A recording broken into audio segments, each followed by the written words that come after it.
ঈদের দিন এই ডেজার্ট আইটেম না থাকলে কিন্তু একেবারেই চলে না। হয় নাওয়াবি সেমাই, না হয় কুনাফা, দুটোর একটা থাকতেই হবে।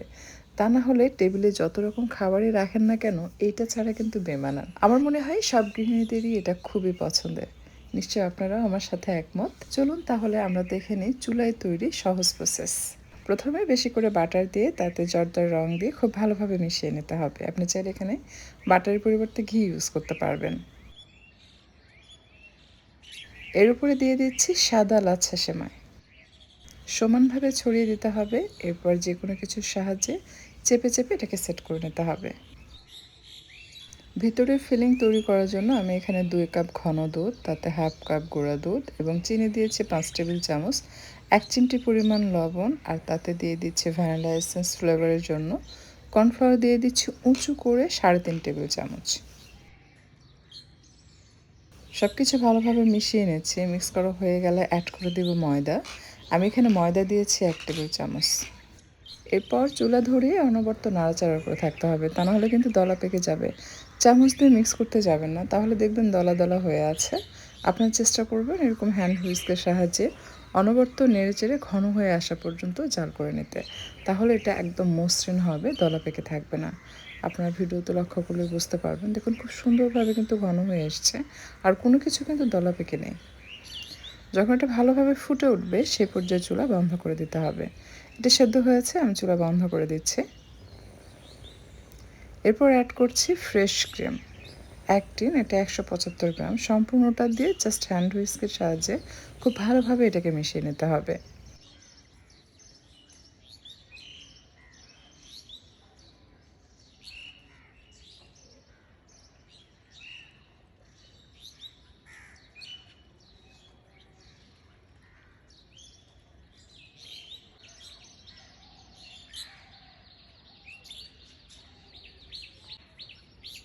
এখন চুলা ধরিয়ে এটাকে বেক করে নিতে হবে। নিচে অবশ্যই একটু তাওয়া দিবেন, তাহলে পুড়ে যাবে না।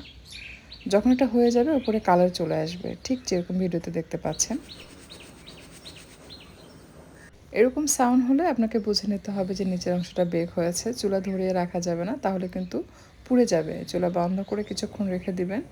আপনি ইচ্ছে করলে এটাকে একটু ঠান্ডা করে যখন এটা সেট হয়ে আসবে সেই পর্যায়ে আপনি উপরে এরকমভাবে ক্রিম দিয়ে নিতে পারবেন, অথবা গরম থাকতেও দেওয়া যায়। গরম থাকতে দিলে যেটা হয় যে ক্রিমের কিছু অংশ নিচের দিকে চলে যায়। সো একটু ঠান্ডা করে সেট করে তারপরে আপনারা ক্রিমটা দিয়ে তার উপরে ভাজার সময় দিবেন। এই সময় ভাজার সময় আমি ব্যবহার করেছি একটু বাটার, আর সাথে একটু জর্দার কালার, অথবা আপনি ঘি দিয়েও ভেজে নিতে পারবেন। তারপর যে কোনো কিছুর সাহায্যে এভাবে হালকা হাতে চেপে চেপে সেট করে নেবেন। এরপর এটাকে সেট হওয়ার জন্য আপনি নর্মাল ফ্রিজে রেখে দিবেন। প্রয়োজনে ঈদের আগের দিন আপনি ডেজার্ট আইটেমটি তৈরি করে নর্মাল ফ্রিজে রেখে দিতে পারবেন।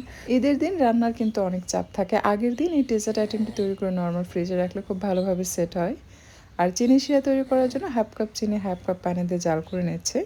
চিনি গলে গেলে সামান্য গোলাপ জল দিয়ে মিক্স করে এটাকে নামিয়ে ঠান্ডা হতে দিচ্ছে। আমি সাথে সাথে আপনাদেরকে এটা মোল্ড আউট করে দেখাবো।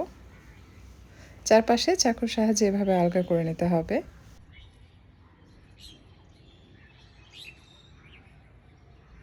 উপরে প্লেট দিয়ে সাবধানে এটাকে এভাবে মোল্ড আউট করে নিতে হবে। আমি যেহেতু ভিডিও করছি তাই সাথে সাথে কিন্তু আপনাদেরকে মোল্ড আউট করে দেখালাম। ঠিকমতো এখনও কিন্তু সেট হয়নি, আপনারা লক্ষ্য করলে বুঝতে পারবেন বেশ নরম দেখাচ্ছে। দিয়ে দিচ্ছি ওপর দিয়ে চিনির শিরা। আপনারা যখন সার্ভ করবেন ঠিক সেই সময় বাটিতে নিয়ে এভাবে চিনির শিরা দিয়ে পরিবেশন করবেন, তাহলে খেয়ে খুবই মজা পাবেন, ক্রিস্পি মনে হবে। বাট আপনি যদি আগে থেকে চিনির শিরা দিয়ে নর্মাল ফ্রিজে রেখে দেন, সিমাটা কিন্তু নরম হয়ে যাবে।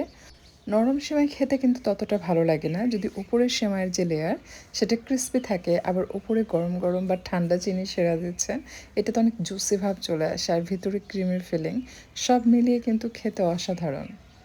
সো আশা করছি আজকের এই সহজ রেসিপি আপনাদের কাছে ভালো লেগেছে। আপনারাও চাইলে চুলায় এভাবে বেক করে মুনাফা তৈরি করে নিতে পারবেন। রেসিপি ভালো লাগলে লাইক কমেন্ট শেয়ার করে চ্যানেলটি সাবস্ক্রাইব করে নিয়মিত চ্যানেলের সাথে থাকবেন। আজকে আর কথা বাড়াচ্ছি না, আপনাদের সকলের সুস্বাস্থ্য কামনা করে বিদায় নিচ্ছি। ভালো থাকবেন সবাই। আল্লাহ হাফেজ।